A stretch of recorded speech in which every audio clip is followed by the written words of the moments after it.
In the endless darkness of space, a massive alien fortress floated above a dying star. Inside its shining halls, the leaders of the Galactic Dominion gathered. They were proud beings, rulers of hundreds of worlds, but their pride was turning into fear. A new race had appeared on their scanners, a species from a small blue planet called Earth. Reports described humans as strange and unpredictable. They were emotional, chaotic, and dangerous when cornered. Some Dominion generals warned against action. Others laughed. "They are primitive," said the Emperor, his golden eyes glowing cold. "They still fight each other for land. They are not ready for the stars." But one voice spoke with caution. Admiral Voran stood and said, "Majesty, humans are not like others we've conquered. They adapt. They fight even when all hope is gone." The Emperor ignored him. "Then they will learn their place in the void," he said. That night, the Dominion Council voted. The decision was final: to invade Earth. No message was sent. No warning, only silent fleets moving through space hidden under the cover of cosmic storms. Meanwhile, on Earth, telescopes detected strange movements beyond Mars. Scientists thought it was just asteroids. But deep within secret military bases, powerful computers flashed a single alert. Unidentified vessels approaching solar system. The world had no idea what was coming. Governments hesitated. The people lived their normal lives, unaware that war was on its way from the stars. Far away, the Emperor watched Earth's blue light on the holoscreen and smiled. "By dawn of their next day," he whispered, "they will know fear." And thus began the war that would change the galaxy forever. The stars around Mars flickered like dying candles as the first alien fleet appeared. Hundreds of silver warships emerged from the dark, their hulls glowing with strange blue energy. The invasion of Earth had begun. The Galactic Dominion moved fast. Their weapons were beyond human understanding, beams of light that could tear mountains apart. In minutes, Mars colonies went silent. Communication towers fell. Satellites burned in the sky. The red planet became nothing more than dust and echoes. On Earth, fear spread faster than fire. News networks called it a massive meteor storm. Governments tried to hide the truth, but soon images leaked. Alien ships, massive and terrifying, moving toward Earth's orbit. Panic took hold. People ran, prayed, or refused to believe. Inside a hidden command base under the Pacific Ocean, a calm voice broke through the chaos. "Activate Project Aegis," said General Lawson. All around him, soldiers and scientists moved with purpose.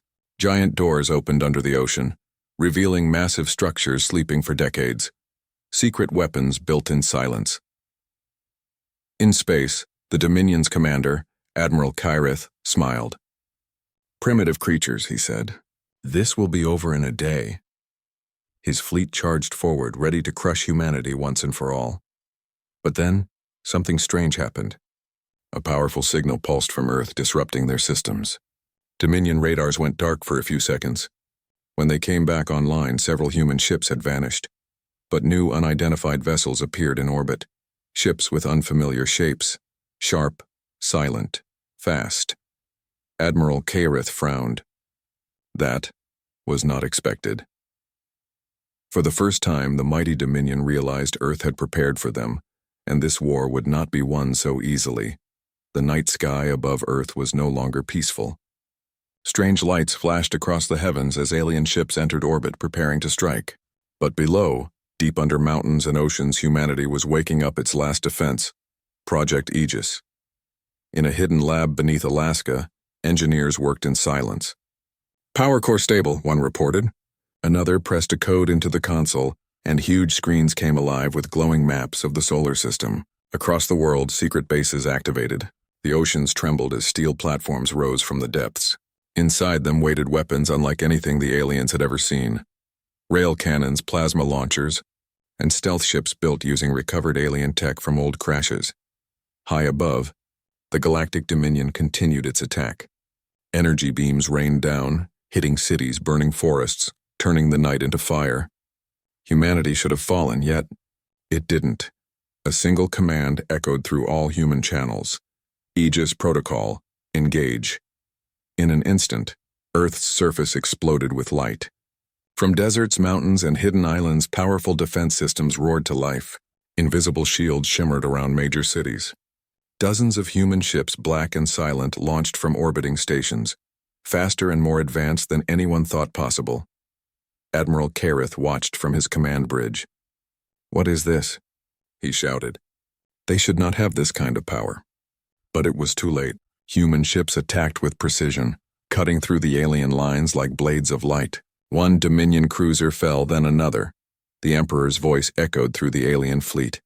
"Find out how they did this. No primitive world could resist our empire." Yet deep inside every human heart, the truth was simple. They weren't fighting for power, they were fighting for home.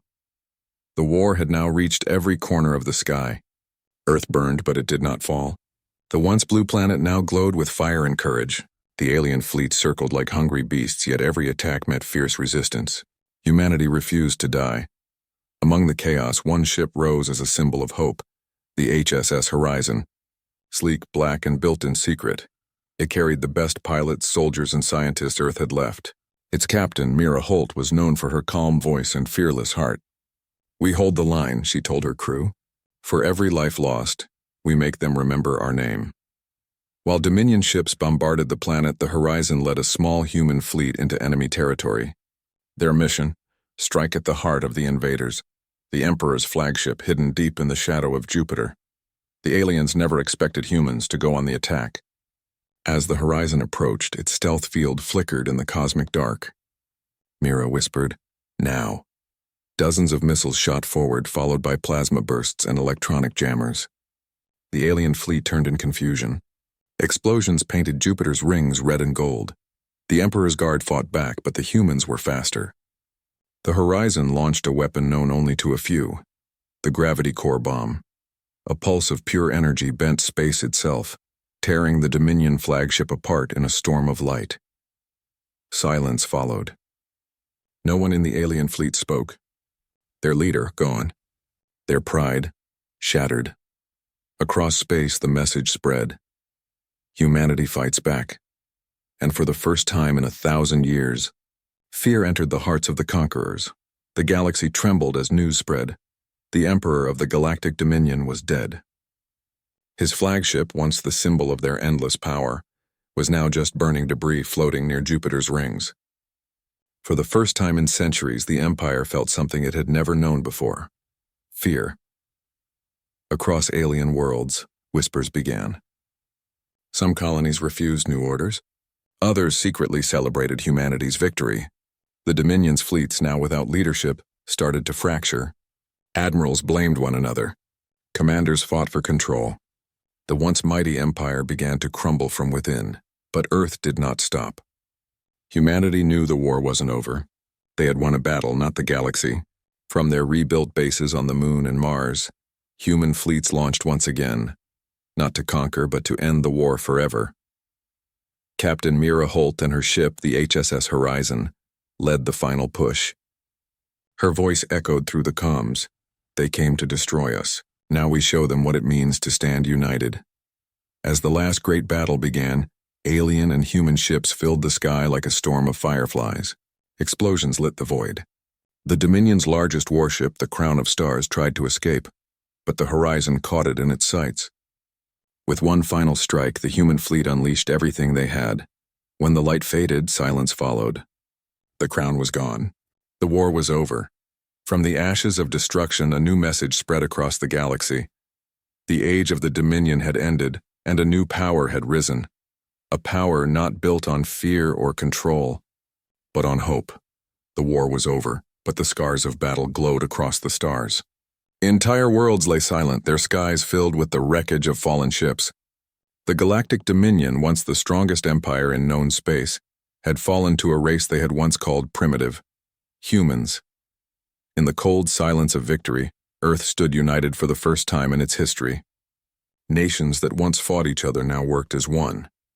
The human flag, shining with a blue and white light, was raised not just on Earth but across new colonies on Mars and the Moon. Reporters and soldiers asked the same question again and again: how did we win? No one could give a single answer. Some said it was luck. Others said it was technology. But Captain Mira Holt knew the truth. Standing on the bridge of the HSS Horizon, she whispered, "It wasn't our machines that saved us. It was our hearts." In the ruins of the Dominion's capital world, an alien historian recorded the final words of their last surviving admiral. His eyes were filled with disbelief as he said, "We thought strength came from control, but the humans, they fight for each other. That is power we never understood." As years passed, the legend of humanity's stand spread through the galaxy. To some, humans became a warning. To others, a symbol of courage. And deep among the stars, new civilizations began to whisper a phrase with respect and fear. Never challenge the world called Earth, because when the universe declared war, humanity answered with something stronger than any weapon: unity, love, and the unbreakable will to survive.